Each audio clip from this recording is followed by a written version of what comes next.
Progressive incumbents Rashida Tlaib, Ilhan Omar, Markey, and AOC are still the focus of dramatic headlines and tweets for multiple news outlets when it comes to the primary contest that they all just wrapped up. Media Matters noticed there was some dramatic wording that gets used a lot of times when they discuss each of these races that each of these candidates is involved in. So let's go to this first quote.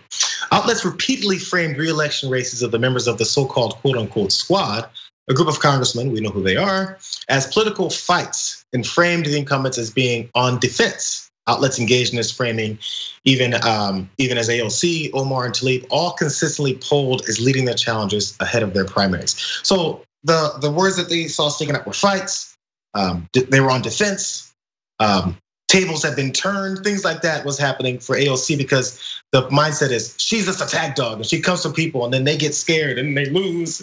And then after that, they have to run to their corners and hide, and poor old other person. And in this case, now the table's been turned because she's getting this fight. Now, I read through a lot of this and I agree, there's a lot of these terms used for these particular candidates. But the thing that they can run to is that in general, the media likes to make a lot of these political races into like sporting events. In America, we like to look at like it's a football game. You know, Republican Party versus the Democratic Party, Super Bowl, all the, so it's the way that they approach it. So when it comes to figures that really stick out like these progressives, it really comes to it pumps into high gear.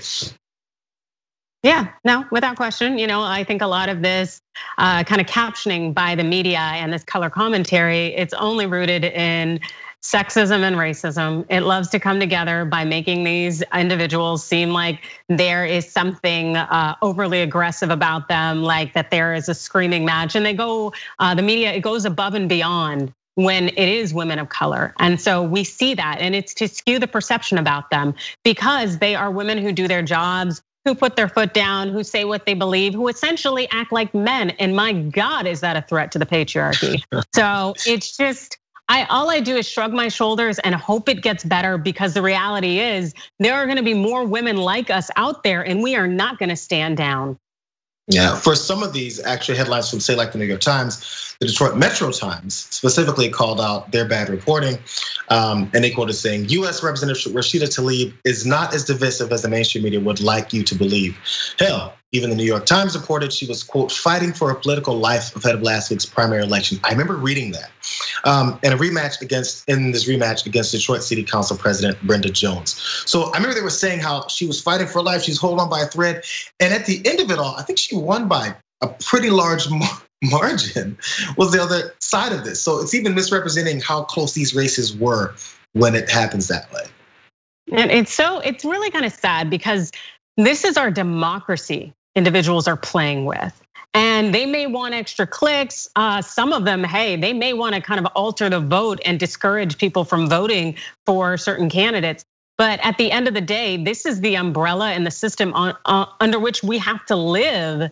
And we have to survive as a society, an organized society. So to play with that and toy with it in a manipulative sense, just to gain more clicks, likes, and retweets is really problematic. But we see a lot of outlets are willing to go, gosh, to no end, to support maybe a cause that they really want to see advance, such as Fox News. And many of these billionaire-owned big conglomerate media companies, they have their own agendas too. Yeah, you've worked for some of those.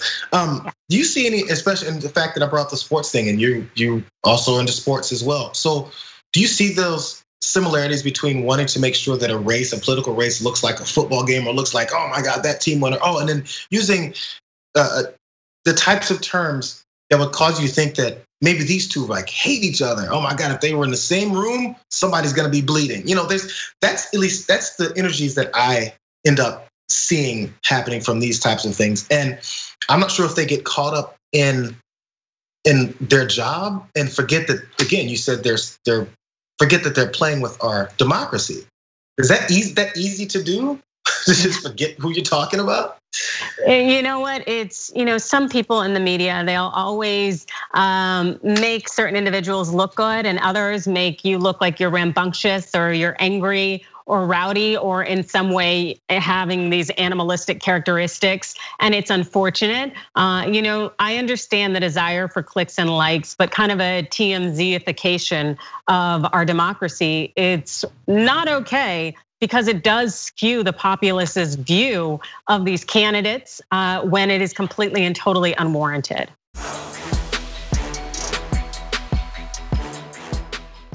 For more political news breakdowns, interviews, stories of activism, and me trying my hardest to care about the occasional big celebrity news story, subscribe to our YouTube channel at youtube.com/thedamagereport. And you can ring the bell wherever it is so you don't miss anything.